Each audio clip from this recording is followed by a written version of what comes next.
Hi friends, welcome back to Potti kitchen. ఈరోజు పొట్టి కిచెన్లో నేనైతే నా ఫేవరెట్ అరిసెల్ని ఫస్ట్ టైం చేస్తున్నానండి. ఫస్ట్ టైం చేసినా సరే చాలా పర్ఫెక్ట్గా వచ్చాయి, నాకు చాలా చక్కగా కూడా వచ్చాయి. ఈ వీడియోని టిప్స్ సహా మీతో షేర్ చేయబోతున్నాను. ఫస్ట్ టైం చేసేవాళ్ళు ఎలాంటి వంట రాని వాళ్ళైనా సరే చాలా ఈజీగా చేయగలగరు. సో ఇలా టిప్స్తో సహా చూపిస్తాను. వీడియోని స్కిప్ చేయకుండా ఫస్ట్ నుంచి ఎండ్ వరకు చూసేయండి. సో నేనైతే ఇలాంటి రేషన్ బియ్యాన్ని తీసుకుంటున్నాను. ఇలాంటి రేషన్ బియ్యాన్ని తీసుకుంటే మనకి పర్ఫెక్ట్గా సరిపోతుందండి. అరిసెలకి ఈ బియ్యం వాడితేనే చాలా బాగుంటుంది. సో నేనైతే 2 కప్ వరకు తీసుకున్నాను బియ్యం అనేది. దీంట్లోకి నేను సజ్జలని హాఫ్ కప్ తీసుకుంటున్నానండి. 2 కప్ రైస్కి సజ్జలు అనేది హాఫ్ కప్ తీసుకోండి. ఒకసారి ఇలా ట్రై చేయండి, చాలా చాలా బాగుంటుంది టేస్ట్ అనేది. సో దీన్ని 3-4 టైమ్స్ ఫ్రెష్గా కడిగి దీంట్లో కొన్ని వాటర్ని యాడ్ చేసి దీని మీద మూత పెట్టి వీటిని మనం ఓవర్ నైట్ అయినా సరే మనకి 24 అవర్స్ వరకు నానబెట్టి తీసుకోండి, చాలా చక్కగా వస్తాయి. సో నేనైతే ఓవర్ నైట్ అయితే నానబెట్టి తీసుకున్నాను, ఒక నైటే అండి. సో ఇలా నానబెట్టిన బియ్యం నాకైతే చక్కగా నానిపోయాయి. ఒక క్లాత్ తీసుకొని క్లాత్ మీద ఇలా ఆరబెట్టుకొని 5 మినిట్స్ తీసుకోవాలి. దీంట్లో వాటర్ అనేది కొంచెం తడి లేకుండా తీసుకుంటే పిండి అనేది పర్ఫెక్ట్గా వచ్చేస్తుంది. సో 5 మినిట్స్ పాటే ఆరబెట్టుకోవాలి, ఎక్కువసేపు అనేది ఆరబెట్టుకోకూడదు. ఇలా ఆరబెట్టుకొని తీసుకోవాలి కంప్లీట్గా. సో మనకి 5 మినిట్స్ నేనైతే ఆరబెట్టి తీసుకున్నానండి. చక్కగా మనకి దీంట్లో ఉన్న వాటర్ అనేది క్లాత్ అనేది పీల్చుకుంటుంది. సో ఒక బౌల్తో ఒక మిక్సీ జార్ తీసుకొని నేనైతే ఇంట్లోనే పిండిని ప్రిపేర్ చేసుకుంటున్నాను. మీరు క్వాంటిటీలో ఎక్కువ తీసుకున్నట్లయితే పిండి మిల్లి దగ్గర పట్టించుకుంటే పిండి అనేది ఇంకా పర్ఫెక్ట్గా వస్తుంది. సో నేనైతే ఇంట్లోనే ప్రిపేర్ చేస్తున్నాను కాబట్టి ఈ పిండిని కంపల్సరీగా జల్లించుకొని తీసుకోవాలి. ఎందుకంటే మనం గ్రైండ్ చేసేటప్పుడు మనకి మిక్సీలో పట్టించినంత పర్ఫెక్ట్గా పిండి అనేది రాదండి. చూడండి, నాకైతే ఇలా ఇంత పెద్దగా చాలా పిండి అనేది ఇలా రవ్వలా వచ్చింది. సో ఈ రవ్వలో వచ్చిన పిండిని పడేయకుండా మళ్ళీ మిక్సీ జార్లో యాడ్ చేసేసి జల్లించుకొని తీసుకుంటే సరిపోతుంది, పడేయాల్సిన అవసరం లేదండి. సో కంప్లీట్గా నేనైతే పిండిని ఇలా ప్రిపేర్ చేసి తీసుకున్నాను. పిండి అనేది మనం చేతితో ఇలా ఒత్తినట్లయితే ముద్దలా రావాలి, అయితే పిండి క్వాంటిటీ పర్ఫెక్ట్గా ఉన్నట్టు.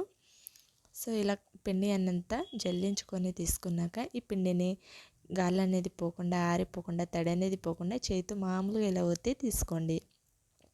పిండి అనేది ఇలా ఒత్తి తీసుకున్నాక దీని మీద ఒక మూత పెట్టి పక్కన పెట్టేసుకొని మనం పాకాన్ని ప్రిపేర్ చేసుకుందాము. ఇలాంటి వెడల్పుగా ఉన్న ఒక గిన్నెని తీసుకొని దీంట్లోకి నేనైతే 2 కప్ రైస్కి హాఫ్ కప్ సజ్జలు తీసుకున్నాను కదా, 2.5 కప్పులకి హాఫ్ కప్ వరకు సుమారుగా కేజీ ఉంటుందండి నాకు బియ్యము సజ్జలు అనేది. సో దానికి నేను హాఫ్ కప్ బెల్లాన్ని వాడుతున్నాను. హాఫ్ కప్ బెల్లం అయితే పర్ఫెక్ట్గా, హాఫ్ కేజీ బెల్లం అయితే పర్ఫెక్ట్గా సరిపోతుందండి. 500 గ్రాముల బెల్లాన్ని తీసుకోండి. సో బెల్లం అనేది పూర్తిగా ఇలా కరిగించి తీసుకోవాలి.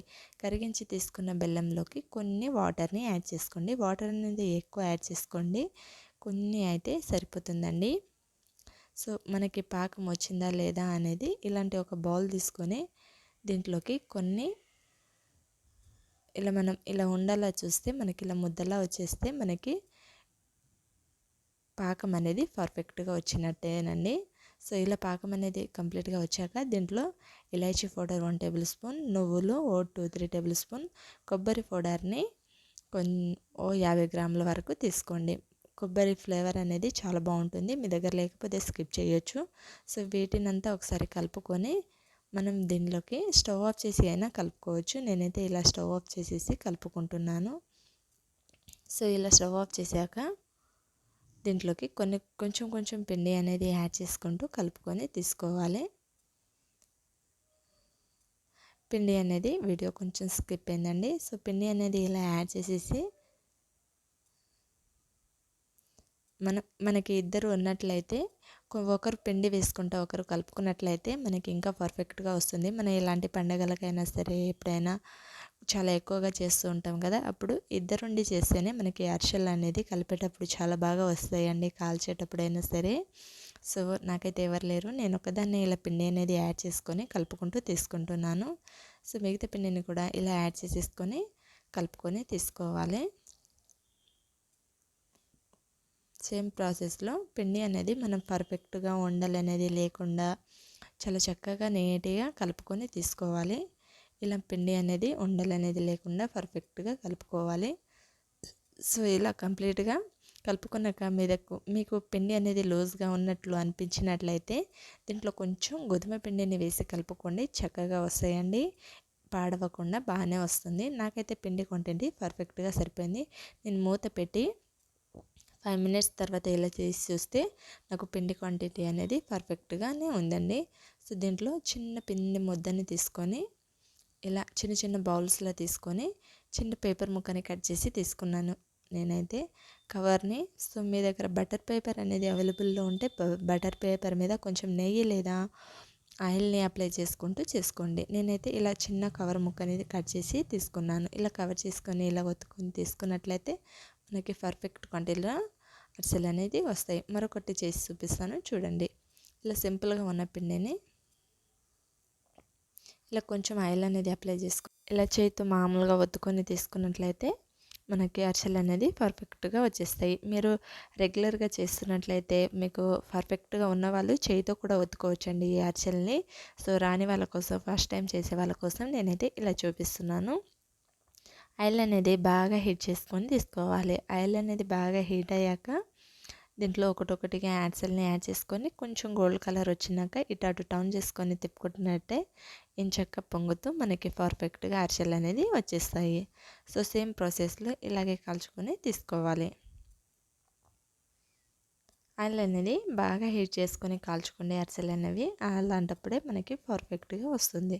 సో సేమ్ ప్రాసెస్లో కొంచెం బ్రౌన్ అండ్ గోల్డ్ కలర్ వచ్చేంత వరకు ఇలా ఫ్రై చేసుకొని ఇటు అటు టర్న్ తిప్పుకుంటూ కాల్చుకుంటే సరిపోతుంది. ఇలా కాల్చుకున్నాక తీసి ఒక బౌల్ లేదా ఒక ప్లేట్ తీసుకొని దాంట్లోకి యాడ్ చేసేసుకోవడమే. సో ఇలా కంప్లీట్గా తీసి ఒక బౌల్లోకి యాడ్ చేసేసుకోండి. మిగతావన్నీ సేమ్ ప్రాసెస్లో కాల్చి తీసుకోవాలి. సో ఇలా కాల్చి తీసుకున్నాక మనం ఒక ప్లేట్లోకి సర్వ్ అవుట్ చేసుకొని ఇలాంటి పండుగలకైనా ఈ సంక్రాంతి పండుగకి స్పెషల్గా ఇలా సజ్జలు వేసి కొత్తగా నేనైతే ఫస్ట్ టైం చేసిన చూడండి, నాకు అయితే పర్ఫెక్ట్గా వచ్చేసాయండి. గట్టి పడకుండా పాకం అనేది ఎలాంటి ప్రాబ్లం లేకుండా చాలా నీట్గా చక్కగా అరిసెలన్నీ ప్రిపేర్ చేసి మీతో షేర్ చేసుకున్నాను. ఈ రెసిపీని డిఫరెంట్గా మీరు ట్రై చేయండి. ఎలా వచ్చిందో నాతో కామెంట్ చేసి షేర్ చేయండి. ఇలాంటి మరిన్ని రెసిపీస్ కోసం పుట్టి కిచెన్ ఛానల్ని సబ్స్క్రైబ్ చేయండి. వీడియో నచ్చితే ఫ్రెండ్స్కి, రిలేటివ్స్కి షేర్ చేయండి. Thank you.